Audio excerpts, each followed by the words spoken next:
새벽 5시 동대문 시장에서 30년간 청소 일을 해온 김순희 씨. 64세의 그녀에게 딸의 결혼은 평생의 꿈이었습니다.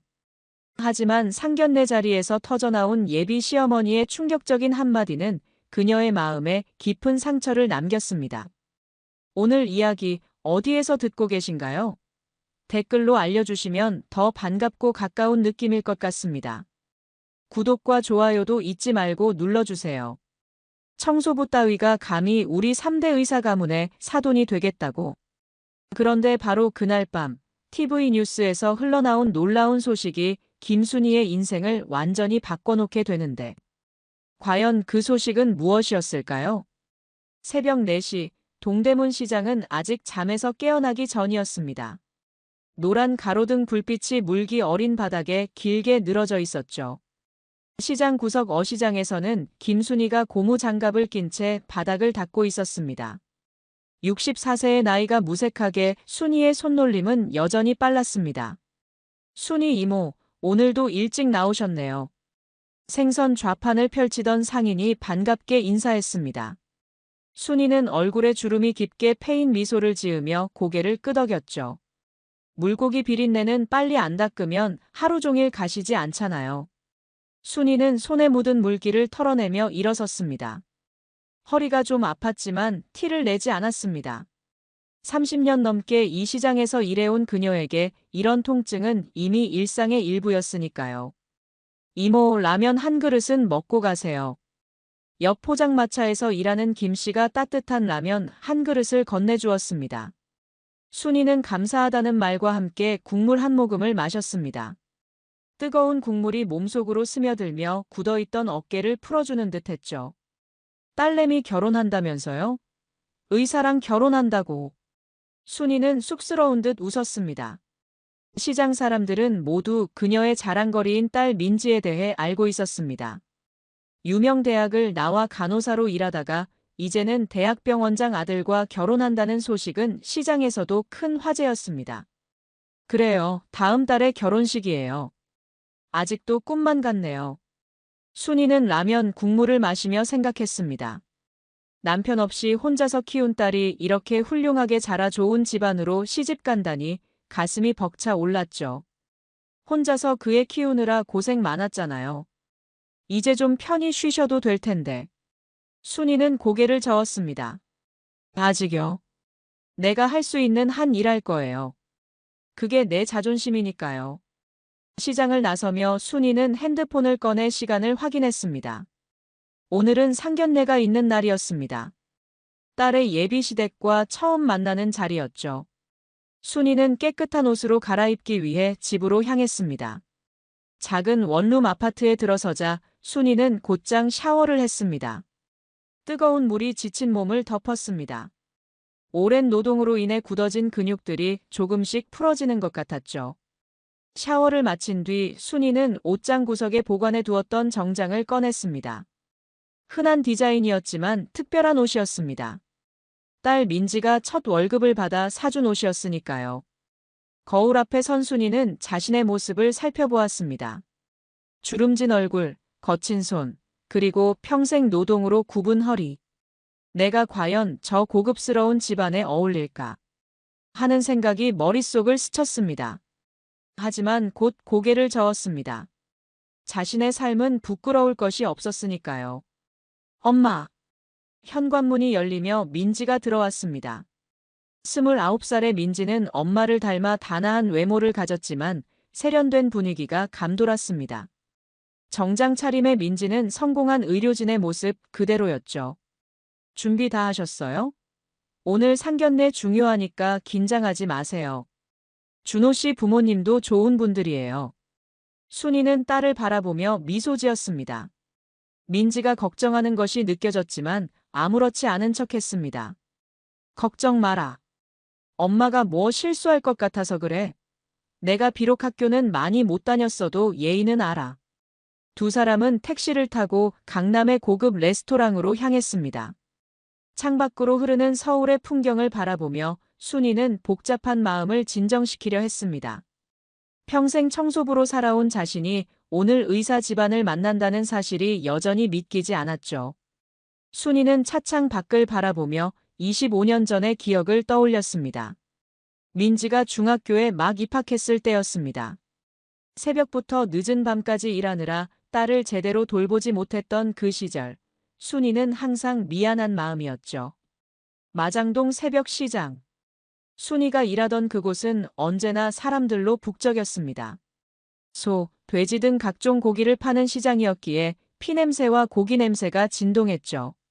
순이는 매일 새벽 3시에 일어나 시장 바닥을 청소했습니다. 칼로 베인 듯 차가운 겨울 새벽, 순이는 두꺼운 장갑을 끼고 바닥을 닦고 있었습니다. 아주머니, 여기 좀 앉아도 될까요?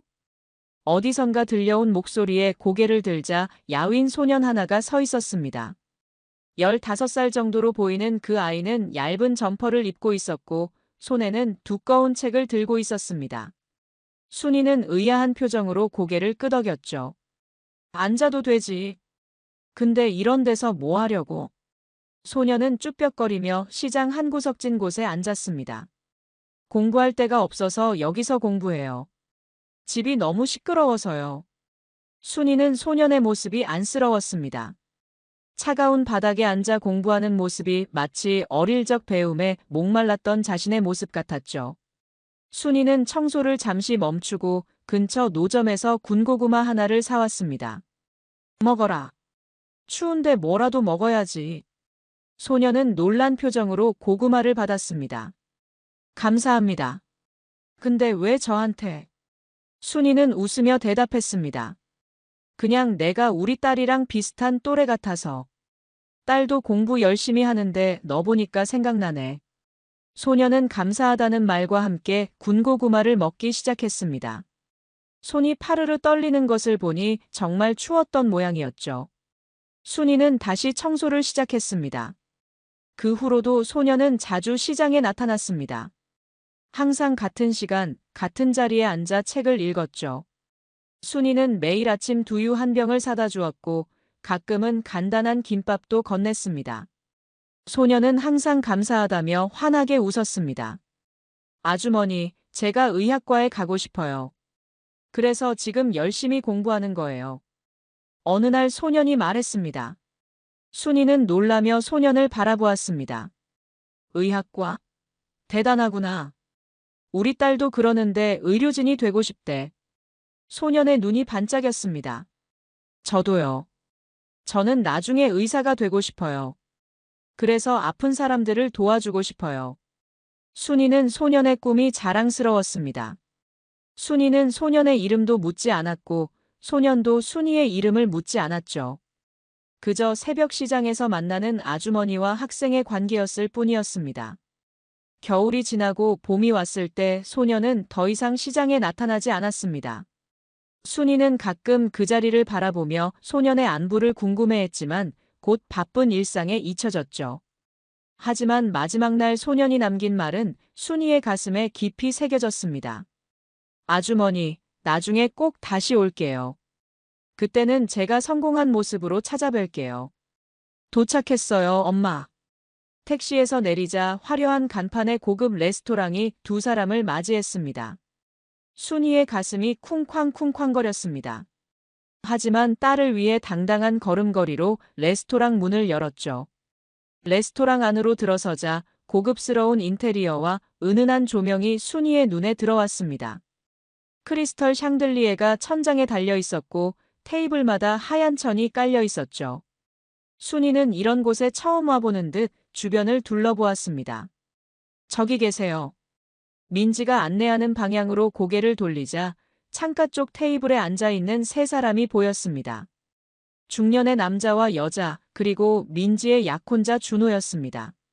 순이는 심호흡을 한 뒤 딸을 따라 테이블로 향했죠. 안녕하세요. 처음 뵙겠습니다. 순이가 공손하게 인사했습니다.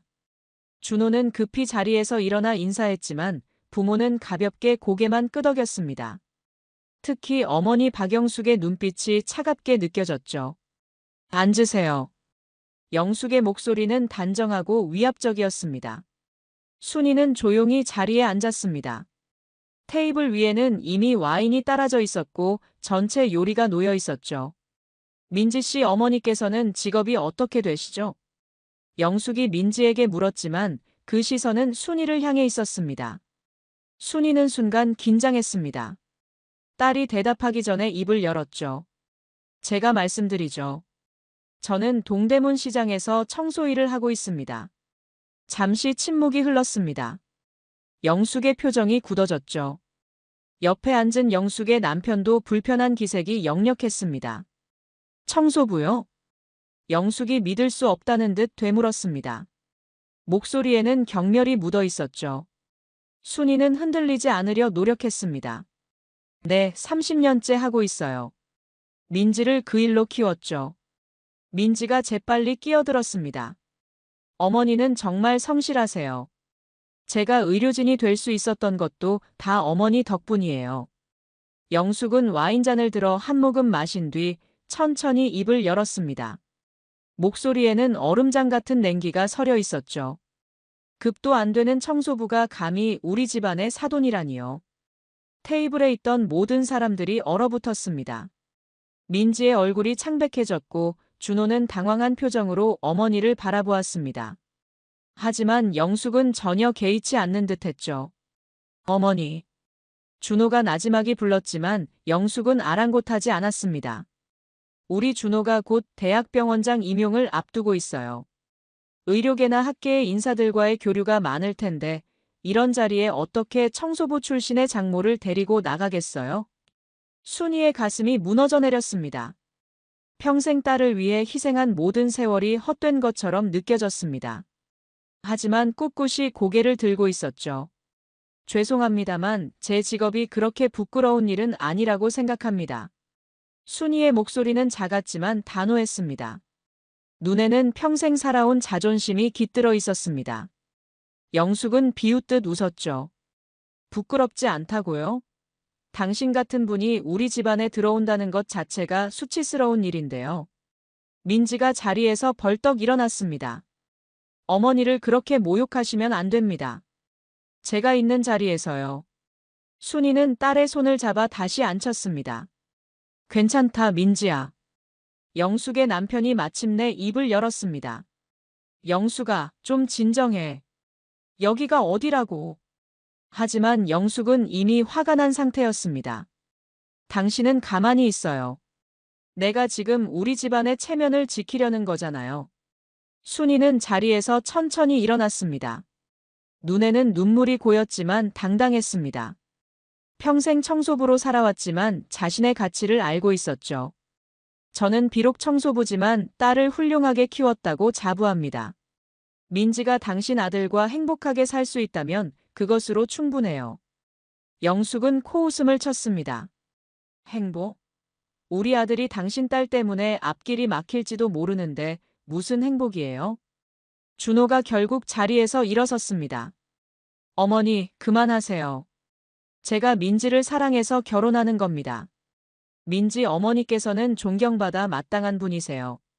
하지만 준호의 목소리에는 힘이 없었습니다.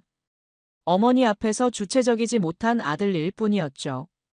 영숙은 아들을 무시하듯 손을 휘저었습니다.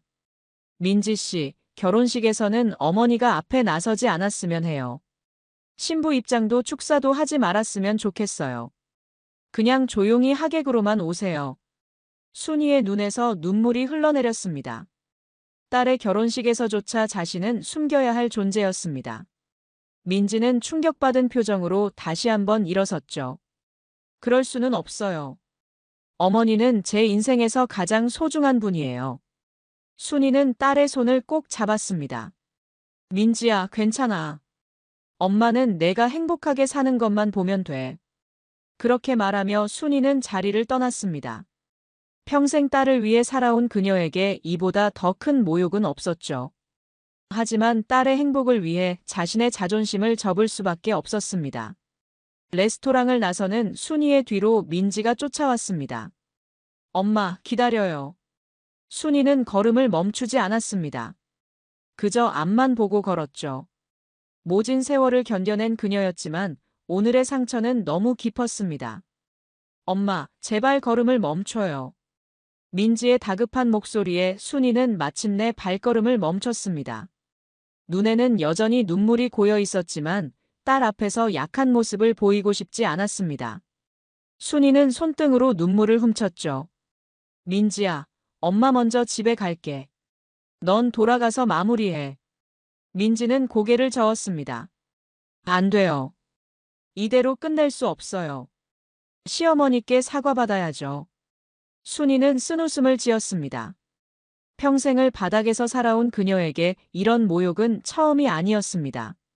하지만 딸 앞에서 당한 모욕은 가슴을 찢는 아픔이었죠. 사과는 무슨? 사람들은 원래 그래. 자기보다 낫다고 생각하는 사람에겐 함부로 대하는 거야. 민지의 눈에서 눈물이 흘러내렸습니다. 엄마가 평생 고생하신 것을 누구보다 잘 알아요. 그런 엄마를 이렇게 대하다니. 결혼 취소할 거예요.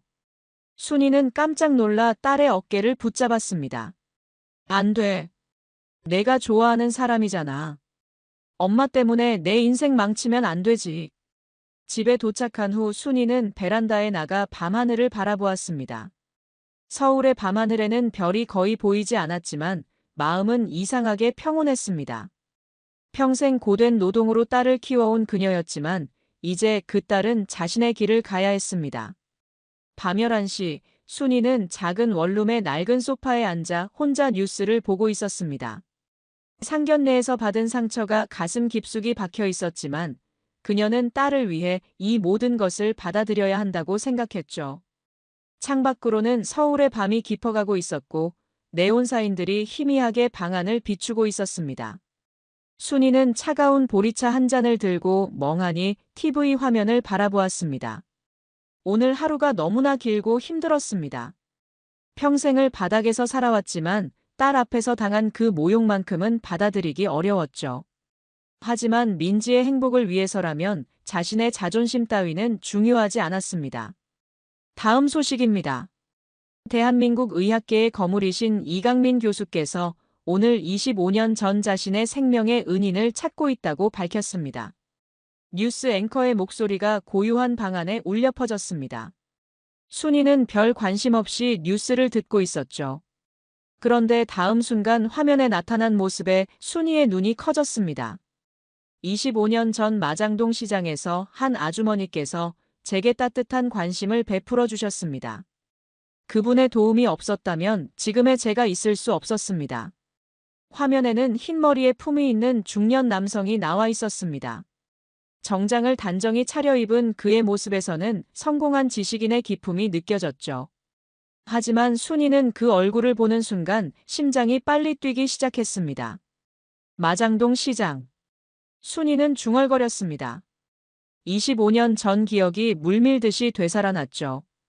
추운 새벽 시장에서 공부하던 그 야윈 소년의 모습이 선명하게 떠올랐습니다. 당시 저는 가난한 학생이었습니다.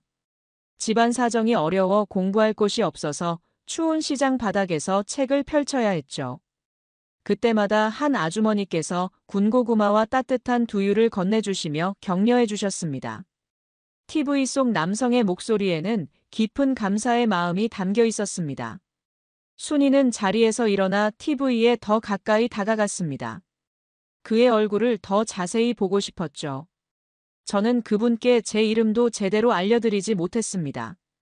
그저 매일 아침 같은 자리에서 만나며 인사만 나누었을 뿐이었죠. 하지만 그분의 따뜻함이 제게는 전부였습니다. 순이의 입이 벌어졌습니다. 25년이 지나 많이 변했지만 그 눈빛만큼은 분명히 기억하고 있었습니다. 착하고 순수했던 그 소년의 눈빛이 그대로 남아 있었죠. 현재 저는 서울대학교 의과대학 학장을 맡고 있으며 다음 주 대한민국 보건복지부 차관으로 임명될 예정입니다. 하지만 이 모든 성공의 시작은 25년 전 그 아주머니의 작은 관심이었습니다. 순이는 믿을 수 없다는 표정으로 TV를 바라보았습니다. 그 야윈 소년이 이제는 나라의 주요 보직을 맡을 정도로 큰 인물이 되었다니 꿈만 같았죠. 저는 평생 그분을 찾으려고 애써왔습니다. 마장동 시장을 수없이 돌아보며 수소문했지만 찾을 수 없었어요. 그분께 제대로 감사 인사를 드리지 못한 것이 평생의 한으로 남아 있습니다. 화면에서는 이강민이라는 이름이 자막으로 나타났습니다. 순이는 그 이름을 조용히 중얼거렸습니다. 강민이. 25년 전 그 소년이 강민이었구나. 혹시 이 방송을 보고 계신다면 강민이에게 연락을 주십시오. 당시 나중에 꼭 성공한 모습으로 다시 찾아뵐게요라고 말씀드렸던 약속을 지키고 싶습니다. TV 화면 하단에는 연락처가 표시되었습니다. 순이는 급히 핸드폰을 꺼내 그 번호를 메모했습니다. 손이 떨려서 제대로 쓰기 어려웠죠. 뉴스가 끝난 후 순이는 한참 동안 그 자리에 서 있었습니다. 25년이라는 세월이 흘렀지만 그때의 기억이 생생했습니다. 추위에 떨며 공부하던 그 소년이 이제는 이런 훌륭한 사람이 되었다니. 순이는 뿌듯함과 함께 복잡한 감정에 휩싸였습니다. 하지만 동시에 망설임도 컸습니다. 과연 자신이 맞을까요? 25년이나 지난 일인데 기억이 정확할까요? 그리고 지금의 자신이 그런 대단한 사람을 만날 자격이 있을까요? 오늘 상견례에서 받은 모욕이 다시 떠올랐습니다. 다음 날 아침 일찍 순이는 평소보다 더 일찍 잠에서 깼습니다. 밤새 잠을 제대로 이루지 못했죠. 강민의 얼굴이 계속 머릿속에 떠올랐고 25년 전의 기억들이 주마등처럼 지나갔습니다. 과연 연락을 해도 될까 하는 고민으로 새벽 내내 뒤척였습니다. 시장에 나가기 전 순이는 거울 앞에 섰습니다. 64세의 자신의 모습을 찬찬히 살펴보았죠. 세월의 흔적이 얼굴 곳곳에 새겨져 있었고 거친 손은 평생의 노동을 말해주고 있었습니다. 과연 이런 모습으로 그 훌륭하신 분을 만나도 될까 하는 생각이 들었습니다. 하지만 용기를 내기로 했습니다. 25년 전 그 소년이 자신을 찾고 있다는데 계속 침묵하는 것은 오히려 예의에 어긋나는 일 같았죠. 순이는 떨리는 손으로 핸드폰을 꺼내 어젯밤 메모해둔 번호를 눌렀습니다. 신호음이 몇 번 울린 후 깊고 안정된 목소리가 들려왔습니다. 여보세요, 이강민입니다. 순이는 목이 메어 한동안 말을 하지 못했습니다. 25년 만에 듣는 그의 목소리였죠. 물론 많이 변했지만 어딘가 모르게 친숙한 느낌이 들었습니다. 여보세요? 누구십니까? 강민이 다시 물었습니다. 순이는 심호흡을 한 뒤 떨리는 목소리로 말했습니다. 혹시 어제 뉴스에 나오신 이강민 교수님 맞으신가요? 네, 맞습니다. 혹시 강민의 목소리에 기대감이 묻어났습니다. 순이는 용기를 내어 말을 이어갔습니다. 25년 전 마장동 시장에서 공부하시던 그 학생분이시죠? 제가 그때 군고구마와 두유를 드렸던. 전화 너머로 깊은 침묵이 흘렀습니다. 순이는 가슴이 쿵쾅거렸죠. 혹시 잘못 생각한 것은 아닐까 하는 불안감이 엄습했습니다. 그런데 그 다음 순간 강민의 목소리에서 감격이 터져나왔습니다. 아주머니, 정말 아주머니이신가요? 정말 그 아주머니이시죠? 순이의 눈에서 눈물이 흘러내렸습니다. 그의 목소리에서 25년 전 그 순수했던 소년의 모습이 겹쳐 보였습니다. 강민아, 정말 내가 맞구나. 어쩜 이렇게 훌륭하게 됐니? 아주머니, 제발 지금 당장 만나요. 25년 동안 얼마나 찾았는지 아세요? 어디 계세요? 제가 지금 당장 달려가겠어요. 강민의 목소리에는 간절함이 가득했습니다. 마치 어린아이처럼 들뜬 목소리였죠. 순이는 당황스러웠습니다. 아니야, 강민아. 너 바쁠 텐데. 괜히 시간 내지 마라. 아닙니다. 지금 이 순간이 제게는 가장 중요한 시간이에요. 아주머니, 제발 주소 알려주세요. 결국 순이는 자신의 주소를 알려주었습니다. 강민은 1시간 안에 오겠다며 전화를 끊었습니다. 순이는 급히 집 정리를 시작했죠. 작은 원룸이지만 깨끗하게 치워두고 싶었습니다. 정확히 1시간 후 초인종이 울렸습니다. 순이가 문을 열자 정장을 입은 품위 있는 남성이 서 있었습니다. 25년 전에 그 야윈 소녀는 이제 당당하고 성공한 모습이었지만 순이를 보는 눈빛만큼은 여전히 그때 그 순수한 소년이었습니다. 아주머니. 강민은 순이를 보자마자 깊숙이 고개를 숙였습니다. 진심 어린 인사였죠. 순이는 감격스러워 눈물을 흘렸습니다. 강민아, 정말 내가 맞구나. 어쩜 이렇게 훌륭하게 컸니? 아주머니 덕분입니다. 정말 아주머니 덕분이에요. 강민은 작은 원룸 안으로 들어오면서도 계속 고개를 숙였습니다. 25년 동안 찾던 은인을 드디어 만난 기쁨이 얼굴에 가득했죠. 앉아라, 강민아. 차라도 한 잔 마시고. 순이는 부산스럽게 차를 준비했습니다.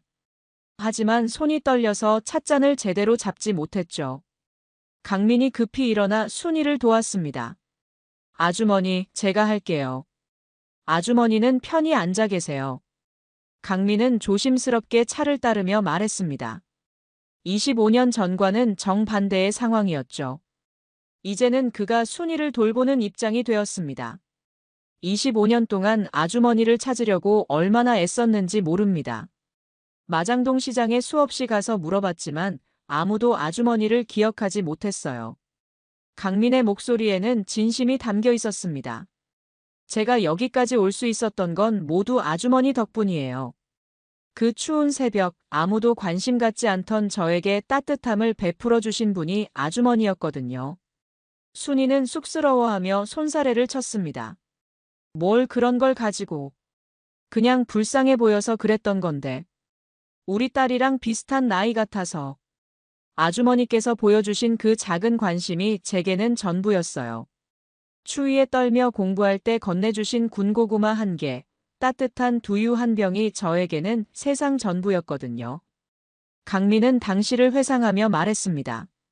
그의 눈가에 눈물이 맺혀 있었죠. 아주머니, 따님은 어떻게 지내세요? 그때 의료진이 되고 싶다고 하셨던. 민지는 지금 대학병원에서 간호사로 일해요. 곧 결혼도 하고. 순이는 말을 멈췄습니다. 어제 상견례에서 있었던 일이 떠올랐죠. 강민은 순이의 표정 변화를 놓치지 않았습니다. 아주머니, 무슨 일이 있으신가요? 순이는 주저하다가 어제 있었던 일을 털어놓았습니다. 상견례에서 받은 모욕, 딸의 예비 시어머니의 차가운 대우까지 모든 것을 말했죠. 강민은 순이의 이야기를 들으며 점점 표정이 굳어졌습니다. 주먹을 꽉 쥐고 있는 것이 보였고 눈빛도 차가워졌죠. 평소 온화한 성격이었지만 은인이 모욕당했다는 사실에 분노를 억누를 수 없었습니다. 그 예비 사위분 성함이 어떻게 되세요? 강민이 조심스럽게 물었습니다. 목소리는 평온했지만 그 안에 숨겨진 분노가 느껴졌죠. 박준호라고 해요. 의사인데. 강남성 모병원에서 일한다고 하더라고요. 강민은 잠시 생각에 잠겼습니다. 의학계는 생각보다 좁은 사회였고 특히 서울 지역의 주요 병원들은 서로 연결되어 있었죠. 박준호라는 이름이 어딘지 익숙했습니다. 혹시 아버지가 그 병원 이사장이신 분인가요? 박성우 이사장님 말이에요. 네, 맞아요. 어떻게 아세요? 순이가 놀라며 물었습니다. 강민의 표정이 더욱 심각해졌죠. 박성우 이사장은 의료계에서 꽤 유명한 인물이었고 특히 사회적 지위를 중요시하는 것으로 알려져 있었습니다. 아주머니, 제가 한 가지 제안을 드려도 될까요? 강민이 조심스럽게 말했습니다. 내일 다시 상견례를 해보시는 게 어떨까요? 제가 함께 가겠습니다. 순이는 깜짝 놀라며 손을 흔들었습니다. 아니야, 강민아. 괜찮어. 괜히 너까지 끼어들 필요 없어. 너는 바쁜 사람이고 나는 그냥. 하지만 강민은 단호하게 고개를 저었습니다. 아주머니는 제 인생의 은인이세요. 25년 전 아주머니가 아니었다면 지금의 제가 존재할 수 없었을 거예요.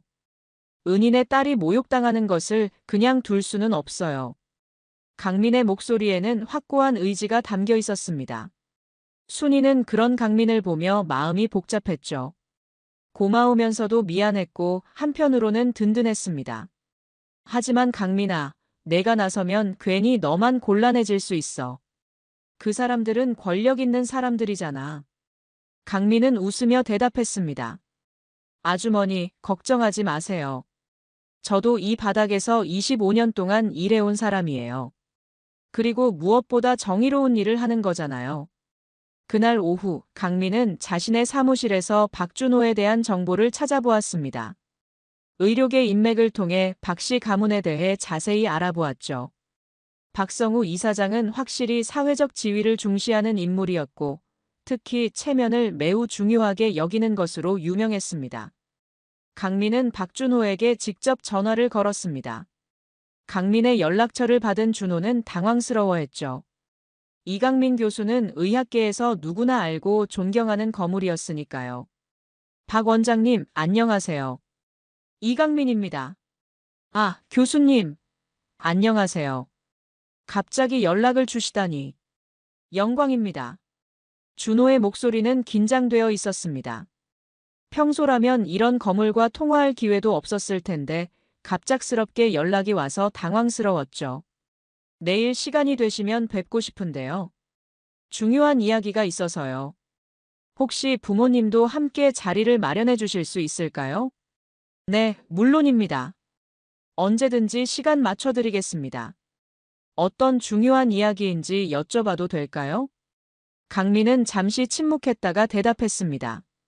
내일 직접 말씀드리겠습니다. 예비 장모님도 함께 계셨으면 좋겠네요. 어제와 같은 장소에서 만나시죠. 준호는 강민의 말에서 뭔가 심상치 않은 분위기를 느꼈습니다. 하지만 거부할 수는 없었죠. 이강민 교수의 부탁을 거절할 수 있는 사람은 의료계에 많지 않았으니까요. 전화를 끊은 후 강민은 순이에게 연락했습니다. 아주머니, 내일 약속을 잡았어요. 걱정하지 마시고 편안한 마음으로 오세요. 이번에는 제가 아주머니를 지켜드릴게요. 순이는 복잡한 마음이었습니다. 고마우면서도 부담스러웠죠. 하지만 강민의 확신에 찬 목소리를 듣고 있으니 마음이 조금 편해졌습니다. 그날 밤 준호는 부모에게 내일 상견례에 대해 이야기했습니다. 특히 이강민 교수가 참석한다는 소식에 박 씨 부부는 당황했죠. 이강민 교수가 왜 우리 상견례에 오겠다는 거야? 박성우가 의아해하며 물었습니다. 저도 잘 모르겠어요. 중요한 이야기가 있다고 하시는데. 영숙은 불안한 표정을 지었습니다. 어제 자신이 민지의 어머니에게 한 말들이 떠올랐거든요. 혹시 그것과 관련된 일일까 하는 생각이 들었죠. 설마 어제 일 때문에 오시는 건 아니겠지? 영숙이 불안해하며 중얼거렸습니다. 박성우는 아내를 달래려 했지만 그 역시 마음이 편하지 않았습니다. 여보, 너무 걱정하지 마. 아마 다른 일로 오시는 거겠지. 하지만 영숙의 불안감은 쉽게 가라앉지 않았습니다.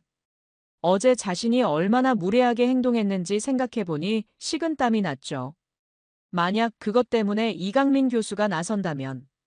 한편 강민은 자신의 서재에서 25년 전을 회상하고 있었습니다. 추운 새벽 시장에서 공부하던 자신에게 따뜻함을 베풀어준 순이의 모습이 선명하게 떠올랐죠. 그때의 그 작은 관심이 자신의 인생을 바꿔놓았다는 것을 누구보다 잘 알고 있었습니다. 내일은 아주머니께서 당당하게 대접받으시는 날이 될 거예요. 강민은 혼자 중얼거리며 내일의 만남을 준비했습니다. 다음 날 저녁 같은 레스토랑에서 다시 상견례가 열렸습니다. 이번에는 분위기가 완전히 달랐죠. 박 씨 부부는 일찍 도착해서 긴장한 표정으로 기다리고 있었고 준호 역시 불안해하고 있었습니다. 이강민 교수가 왜 이 자리에 나타나는지 도무지 이해할 수 없었거든요. 레스토랑 입구로 순이와 민지, 그리고 강민이 함께 들어섰습니다. 강민은 단정한 네이비 정장을 입고 있었고 그의 품위 있는 모습에서는 자연스러운 권위가 느껴졌습니다. 박 씨 부부는 그가 테이블에 다가오자 급히 자리에서 일어났죠. 안녕하세요, 교수님. 박성우입니다. 박성우가 깍듯하게 인사했습니다. 그의 목소리에는 긴장감이 역력했죠. 영숙도 어색한 미소를 지으며 고개를 숙였습니다. 평소 자신들이 사회적으로 높은 위치에 있다고 자부했지만 이강민 교수 앞에서는 한없이 작아질 수밖에 없었습니다.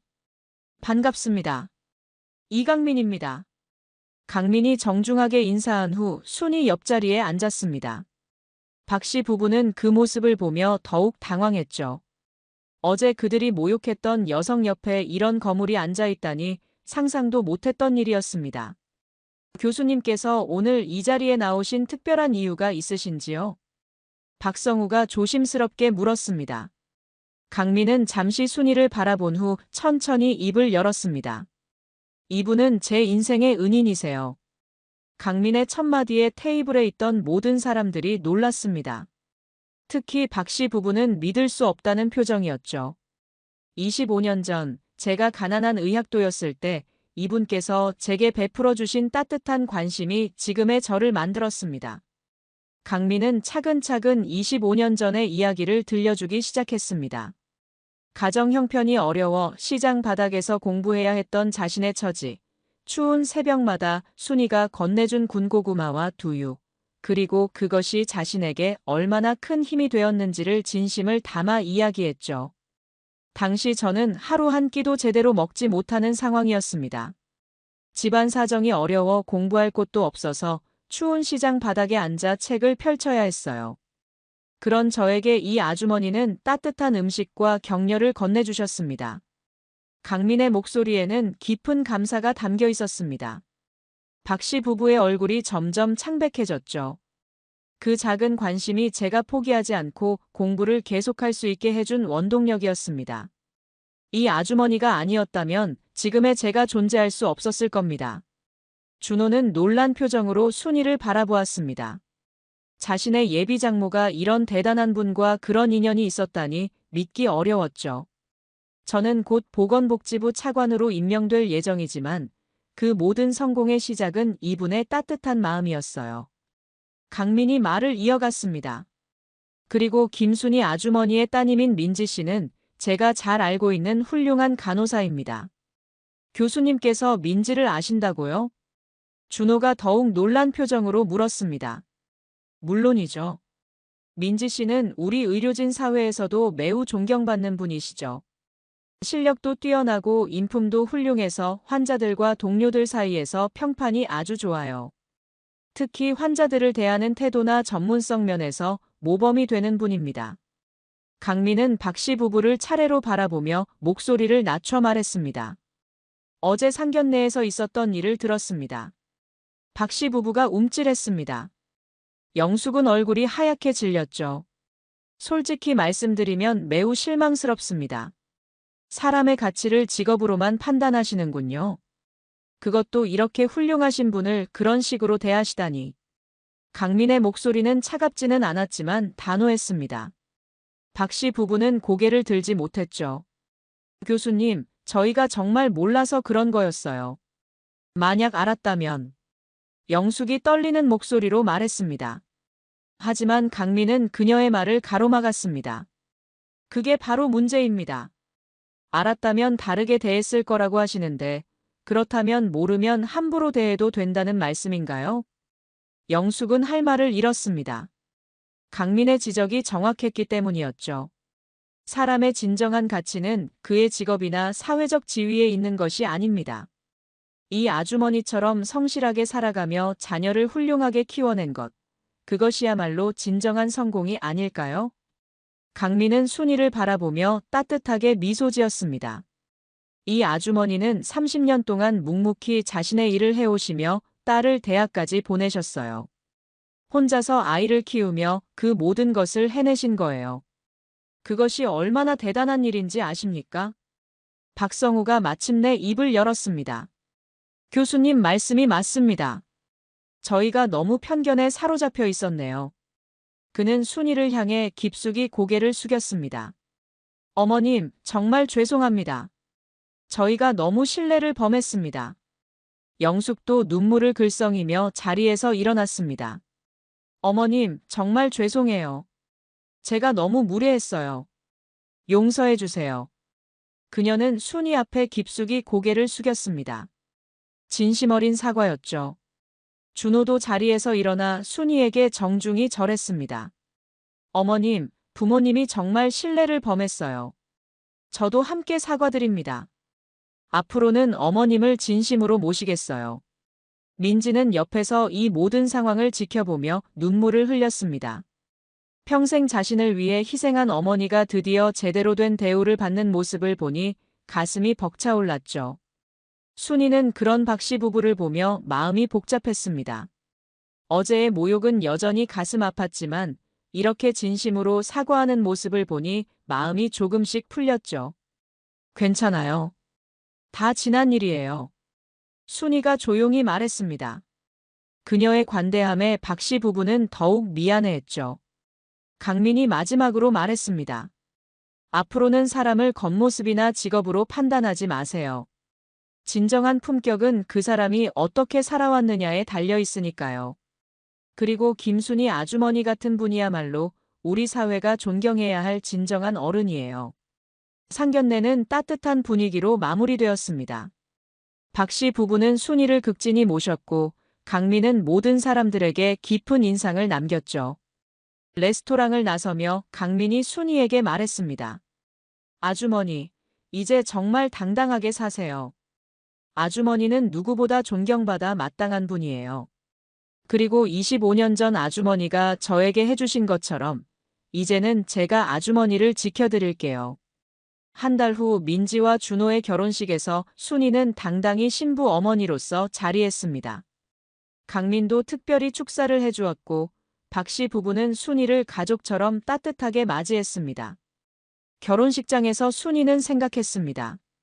인생이란 정말 알 수 없는 것 같다고. 25년 전 추운 새벽 시장에서 건넨 작은 관심이 이렇게 큰 보답으로 돌아올 줄 누가 알았을까요? 평생 고생만 했던 순이에게도 드디어 행복한 날들이 시작된 것입니다. 강민은 축사에서 말했습니다. 진정한 사랑은 베푸는 것에서 시작됩니다. 오늘 이 자리에 계신 김순이 어머님처럼 말이죠. 순이의 눈에서 기쁨의 눈물이 흘러내렸습니다. 딸의 행복한 모습과 함께 자신의 인생도 새로운 장을 열어가고 있었습니다. 한 사람의 이야기가 누군가의 위로가 되길 바라며 오늘의 이야기를 마칩니다. 구독과 좋아요는 저희에게 큰 힘이 됩니다. 건강하고 행복한 하루 되세요.